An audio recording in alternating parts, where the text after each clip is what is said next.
So, was this surgery?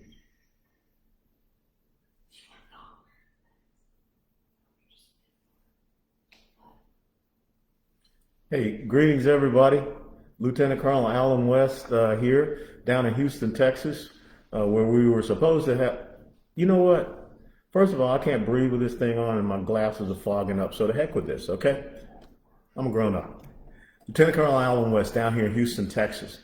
And we are here in Houston, Texas because supposedly there was going to be a Texas GOP convention. Then there wasn't going to be a GOP convention and it was going to be virtual. We've been sitting around waiting for the last couple of days for it to happen, but I don't know what's going on.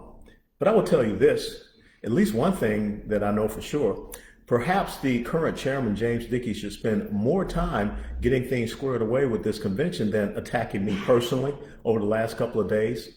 And another thing that you can always count on is that the Texas Democrat Party will never endorse me for anything other than attendance at a re-education camp. So getting all that behind us now, it's great to be here in Houston. I have a lot of friends down here in Houston that I've been able to see, and also we had a great time last night with the Latinos for Trump. That was a fantastic event. We put a lot of the pictures and everything on Facebook Live. But one of the things I want to start out and talk about first and foremost is this whole thing about mask mandate and COVID-19 here in the Lone Star State, because the Lone Star State has really been in the forefront of this thing about a resurgence, a surge of COVID-19 issues and cases, which for some odd reason, we weren't concerned with all of these manic protests and all of these gatherings. It didn't seem like people were upset about that. But I want to share with you some truth, some statistics, because we sat down and we really wanted to analyze this and talk about what's going on. This is from the Texas Health and Human Services, and this is as of the 15th of July of this year. There were 282,365 COVID-19 cases, positive cases in the Lone Star State as of July the 15th. The population of the Lone Star State, Texas, is some 29 million. So just to understand, we're talking about right now, maybe right at 1%, definitely less than 1% of the population of the state of Texas has come up positive for COVID-19. Now, in this time period, up to the 15th of July, this comes from the Texas Health and Human Services website, we have had 3,432 deaths, sadly, of Texans here in the great state of Texas. The death to population ratio then is 0.01%. The chances of you recovering from COVID-19 in the Lone Star State, based upon these numbers from the Texas Health and Human Services as of 15 July of this year, is 99.9%. 99.9%. But yet we're going through so many iterations and machinations that really do confuse me. The fact that we have cities in the great state of Texas where you can be fined up to $2,000 for not wearing a mask for a virus that has a 99.9% recovery rate. That's confounding to me. And another thing that we did, we went back to the last best data from the Center for Disease Control here in Texas, and this is what we found out. In the state of Texas, in 2017, heart disease deaths were 13 times higher than what we have with COVID-19 in the state of Texas. Cancer deaths, 12 times higher than what we are experiencing with COVID-19. Stroke deaths, 3 times higher. Accidents, and you know what just recently happened with me about 7 weeks ago. Accidents, deaths from accidents, 3 times higher than what we are seeing with the 3,432 coronavirus deaths. In 2017 to 2018, the data from the CDC Texas, 2017 to 2018, said that we had 3,900 suicides in the state of Texas. 1 year. We didn't stop and shut down the state of Texas for mental health issues. Another thing that we're confronting here in Texas is the fact that we are the #1 state in the United States of America for human and sex trafficking. The 2 cities that lead the way in the #1 state for human and sex trafficking, the one that I'm sitting in right now, Houston, Texas, and close to the one that I live in Garland, Texas, and that's Dallas, Texas. But we, for whatever reason, we aren't hearing the same type of, emphasis on some of these things. And like I said, I know a little bit about heart disease because, right here, 2016, I had a pacemaker put in because I suffer from sick sinus syndrome. My resting heart rate was way too low. It was dropping down to the 20s at night. 13 times higher heart disease deaths in the state of Texas in 2017 than what we were seeing with coronavirus. But yet, what do we have? What are we doing in the state of Texas? We're destroying businesses. Went to a coffee shop this morning. The owner of the coffee shop, well, I can't repeat the words he was saying, but he was very upset about the fact that he is very close to losing his business. As a matter of fact, in the state of Texas, we saw a high of about 3.2 million Texans file for unemployment benefits. 3,432 have sadly lost their lives. 3.2 million went on unemployment benefits. As well, we know what happened with the oil and gas industry here in the great state of Texas. That's very important for the budget here in Texas. As a matter of fact, we were projecting what may be some very interesting deficits for the budget coming up because of the revenues that we receive from the oil and gas industry here in the great state of Texas. Why am I saying all of this?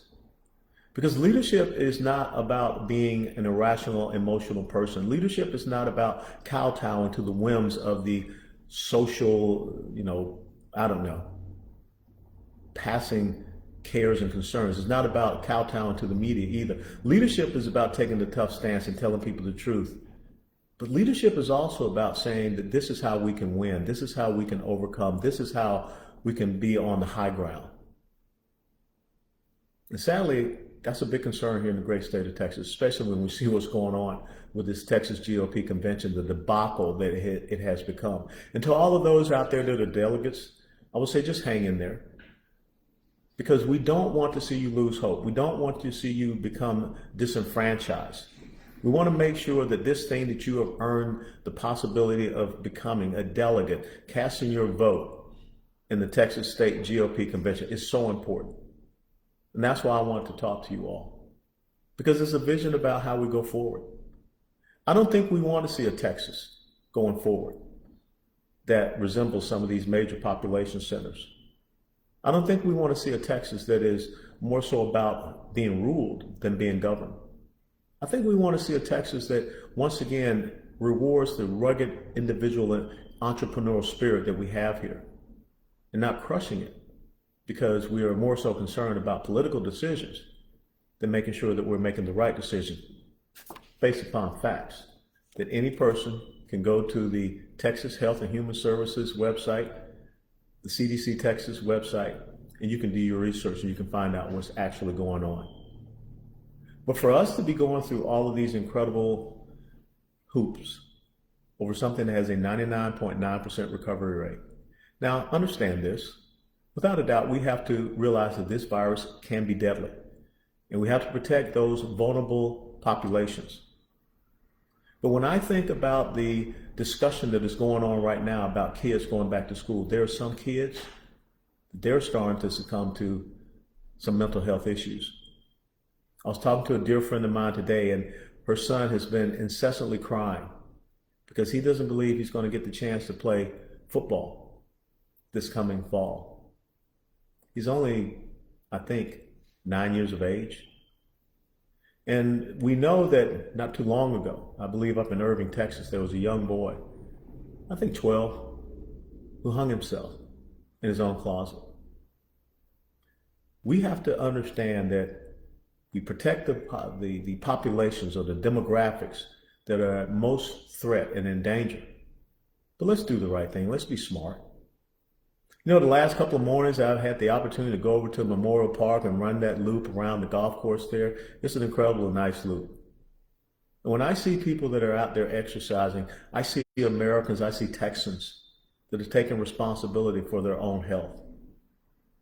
But when I see people that are becoming the mindless lemmings, such as the gentleman that yelled at us, a few of us that were, as we were walking through a building, because we didn't have on a mask and that we want to kill somebody.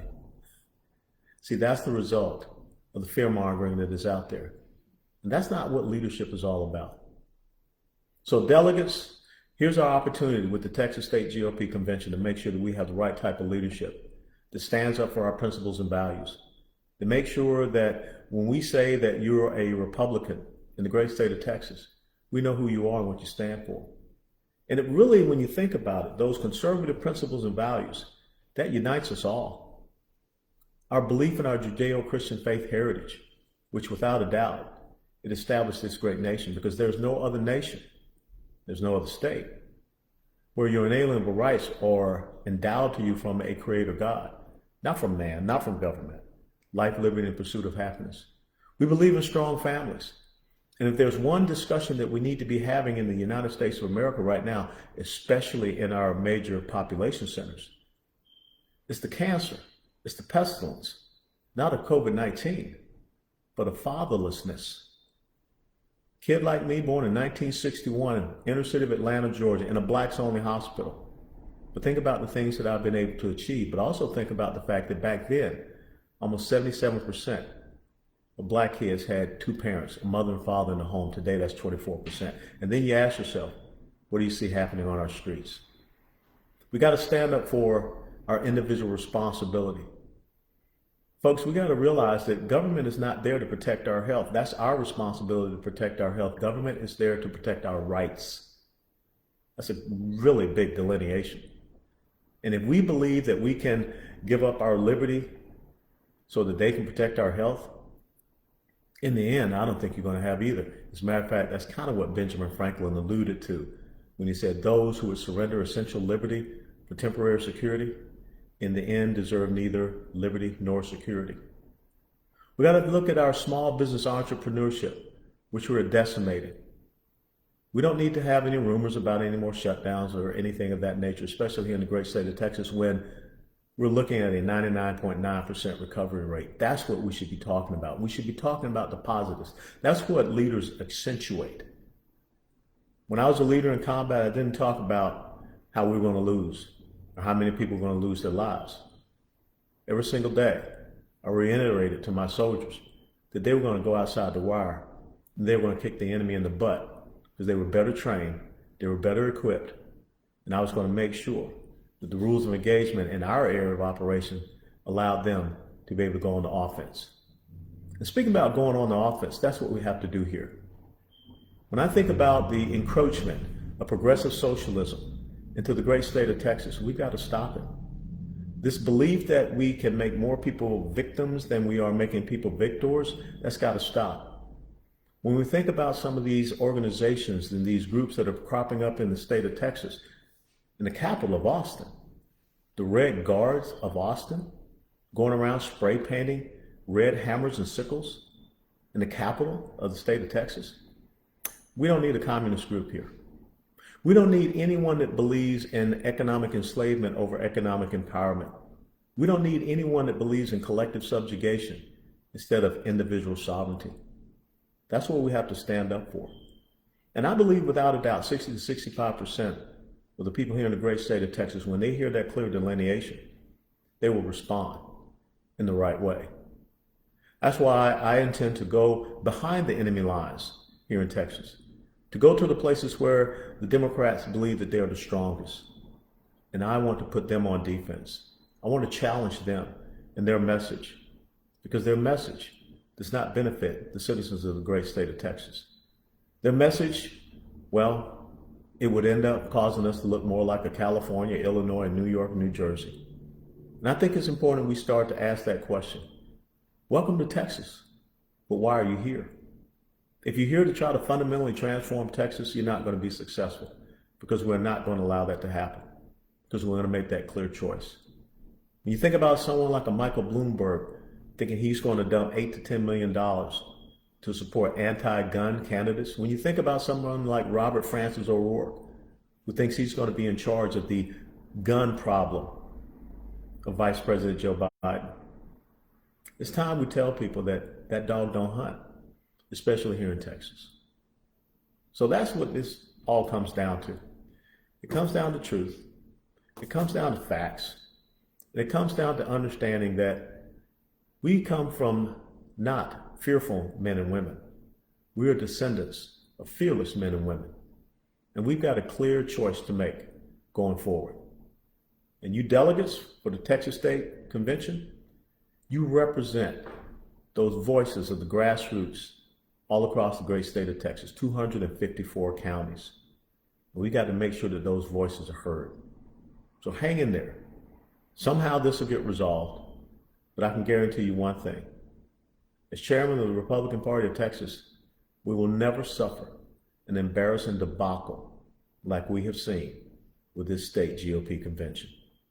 With that being said, what are your questions? All right, Lisa, Cadwallader, Catlin, we want to help you fight. We're all in this fight together. And that's the most important thing. When we are facing people that are talking about burning our system down, there's only one choice you got. Either you get to fighting or you get to dying. And I ain't about dying. So it's time for us to stand up and fight. Let's see. Angie Leonard says, I keep losing him every 5 seconds. Well, let's focus on the 5 seconds where I'm here. I don't know what's going on. I know that Facebook has changed their format a little bit more, and I know that Facebook is probably under a lot of pressure to not allow strong conservative voices such as myself to be on there. And speaking of strong conservative voices, how many of you out there have seen the documentary Uncle Tom? Please do. Go to UncleTom.com and download it, because if we are to have the right conversation in the United States of America, that documentary, Uncle Tom, which right now is the #1 documentary in the United States of America, I want you to see that.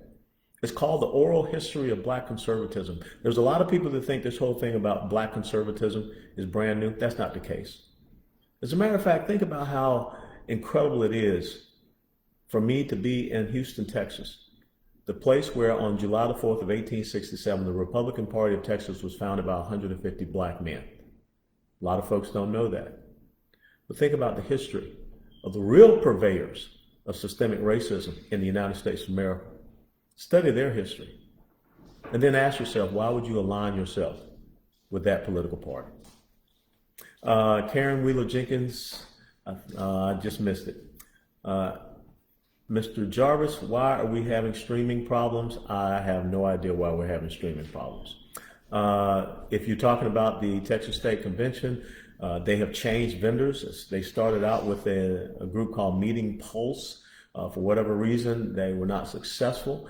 As a matter of fact, we watched the blank screen on Thursday. Everything was canceled for Friday. Supposedly a new vendor is going to come in, and we're going to be able to kick off the Texas State Convention tomorrow, Saturday at 0800 or 8 a.m. Let's see. Is it possible to start simultaneously broadcasting on a patriotic website, continue to broadcast on Fascist Book for the exposure, but also another platform? Right now we got Parler that is stepping up, and I would also, exhort a lot of you to go and support Parler.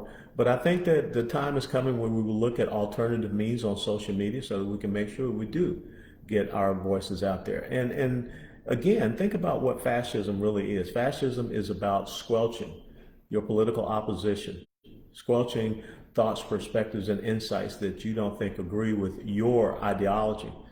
And who would have ever thought that that would be happening in the United States of America? Just the same as who would have ever thought that we would be talking about defunding and eradicating our law enforcement agencies. And if you're a student of history, you will know that back in 1933, Adolf Hitler put a man who was ended up becoming the head of the Luftwaffe, Hermann Göring, the head of their Department of Interior. One of the first things that Göring did was to ban private gun ownership, disband police, and then the brown shirts took over. If you look and see what is happening, talk to the McCluskeys up in St. Louis. We don't want to see what happened to the McCluskeys in St. Louis happen down here in the great state of Texas, where all of a sudden it's about mob rule, not the rule of the mob, where you cannot protect your life, liberty, your property, your pursuit of happiness. You have to allow the mob to do as they wish. And again, I want to reiterate that the police in St. Louis because of a very far left mayor and a DA there were able to go in with a search warrant and take away the AR-15 of someone that they did not charge with any crime. A complete violation of our Second Amendment. If the Republican Party of Texas, the Republican Party wants to win, we have to stop the conspiracy theory bull. This stream is fine. Zuckerberg is not interfering. Well, thank you very much, Dallas Kennedy, because I'm just trying to broadcast my message. I didn't know what was happening on the backside. So I'm glad to know that everything is streaming fine. And again, I think we have to stick to the facts. That's why I wanted to read you these numbers here in the great state of Texas. And again, the Texas Health and Human Services, as of the 15th of July, this week, COVID cases, 282,365. The total population in Texas, 29 million. We're talking about 1% of cases, positive cases. But then when you look at the fatalities number, 3,432, the percentage of death to the population is 0.01. 99.9% recovery rate. That's what we should be talking about. Not the fear mongering, not all this mandating. Another thing we have to come to realize is that there comes a time when executive privilege, emergency privilege runs out. That's why we have a legislative branch. That's why we have checks and balances, to make sure that we're not being ruled by executive orders, mandates, dictates, and edicts. We're being governed by a legislative process, something we got to make sure we keep in check here in the great state of Texas. Janet Hayward, I've been hearing about Uncle Tom. Guess I need to see it. Yes, please, Janet, please watch the movie Uncle Tom, because again, we have to stop allowing the progressive socialist left and their media outlets to dictate the narrative based upon an ideological agenda. That's one of the key things that I want to do, is get out and change that narrative here in the great state of Texas. And we got to change that narrative by going into these major urban population centers. Black Lives Matter. The question I want each and every one of you to ask them, which Black lives? And I think that you will find that the answer will be very interesting. It's only those lives that promote their ideological agenda. And I think it's time that we start to find our courage and say, you know, why is it that a Marxist organization has given itself a name called Black Lives Matter? The leaders are avowed Marxists, trained Marxists, that's what they said. But what has Karl Marx, Frederick Engels, Lenin, Stalin, Mao, Castro, Saul Alinsky, what do they have in common with the Black community? Zero. We're going to talk about that. And that's part of going on the offense. M.L. Johnson, thank you very much. It's a pleasure and an honor to be here in the great state of Texas. You know, been here for 6 years now. And of course, my last duty assignment was Fort Hood, Texas. You know, that place, the world's largest military installation in the world, named after a Confederate general from Texas, John Bell Hood. It never bothered me what John Bell Hood did. As a matter of fact, as I said before, I have never met a Confederate general that offended me. When I think about the policies of the Democrat Party, they do offend me. Hello from Fort Worth, Scott Hummer. How you doing, my friend? It's good to see you and hear from you, and I look forward to seeing you very soon. Eddie Martinez, Colonel, you healed up pretty quickly. God bless you and protect you. Thank you very much. What you are saying is a walking miracle.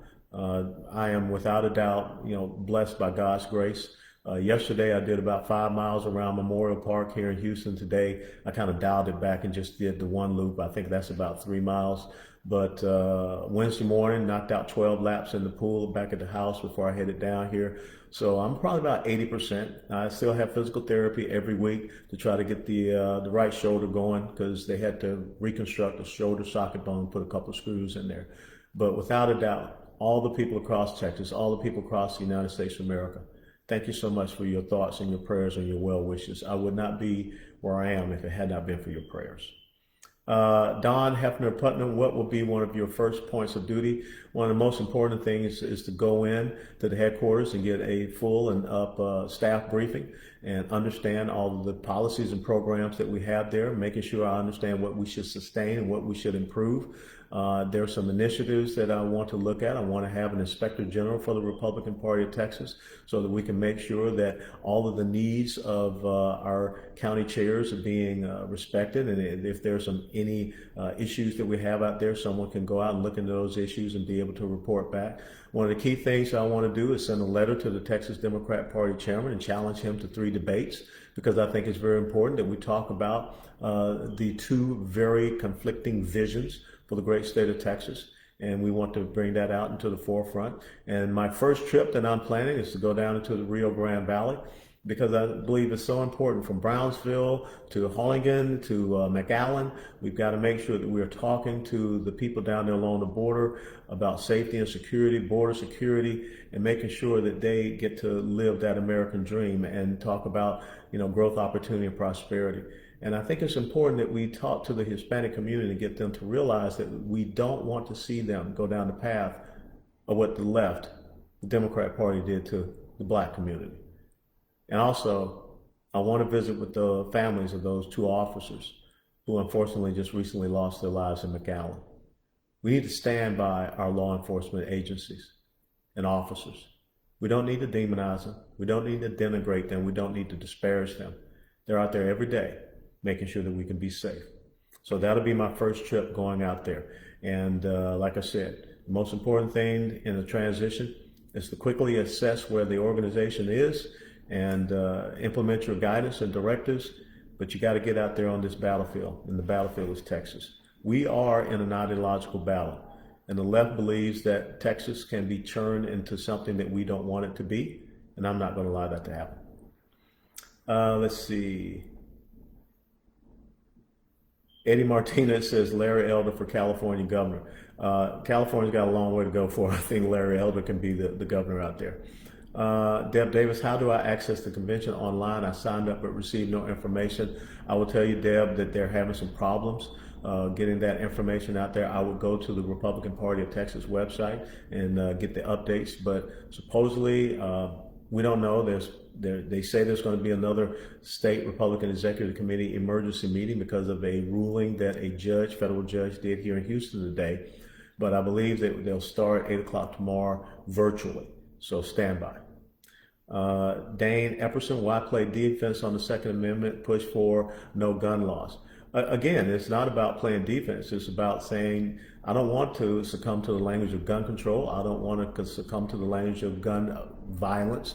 I want us to dominate the narrative. I don't want to hear any talk about red flag laws. So again, it's about going out there and challenging these organizations like Every Town for Gun Safety and Moms Demand Action, and talk about the truth and put them on the defense. That's what we want to do. BLM, Eddie Martinez, BLM in the womb, that 49% of the USA murdered at the hands of the Ku Klux Klan, planned murderhood. You're absolutely right. One of the things that we have here in Houston, Texas, is the 2nd largest abortion providing headquarters in the world. The largest one is in China. That's Planned Parenthood.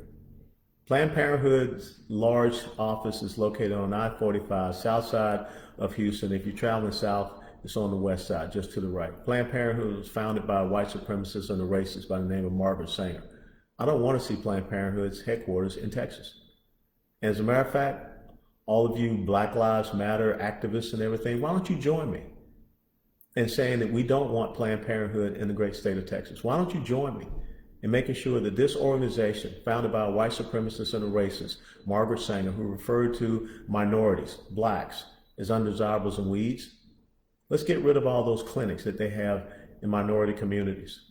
Since 1973, 20 million black babies have been murdered in the womb. Last year, in 2019, there were only 9 unarmed black men that were shot by white police officers. 20 million versus 9. Where do you think we should be focusing upon? Let's see. Hello from Athens, Ohio. Daniel June Wider. Hello, and thank you for joining us up there from the Buckeye State. Thank you, Tony Clarkson Watson, for the well wishes to my family. All right, I've taken enough of your time on a Friday night. It's 7:30. But it's truly a pleasure and an honor to be able to share thoughts, perspectives, and insights with you. And of course, we will do plenty more of that from the position of the chairman of the Republican Party of Texas. But again, I look forward to encouraging our delegates to participate in this process. Don't lose heart, because what people have asked you to do is to represent them as delegates for the Republican Party of Texas. And what you're going to do is very important: to elect your next chairman, vice chairman, your SREC, Republican Executive Committee members, and also your national committee man and committee woman. But one of the key things we got to make sure that happens is that we get our national delegates and our national electors done, because we want to make sure that President Donald Trump gets those 38 electors from the great state of Texas. If we hold Texas, we hold the nation. If we lose Texas, well, this here Lone Star that you see, it'll shine just a little bit less brilliantly. And if this Lone Star doesn't illuminate the other 49, then we go into a dark stage here in the United States of America. So God bless you all. And I'm going to go and chill out for a little while. And guess what? I'm going to watch Talladega Nights, The Legend of Ricky Bobby, one of my most favorite movies here this evening, because I think that we all could use a little moment of levity. God bless you all. Have a great night.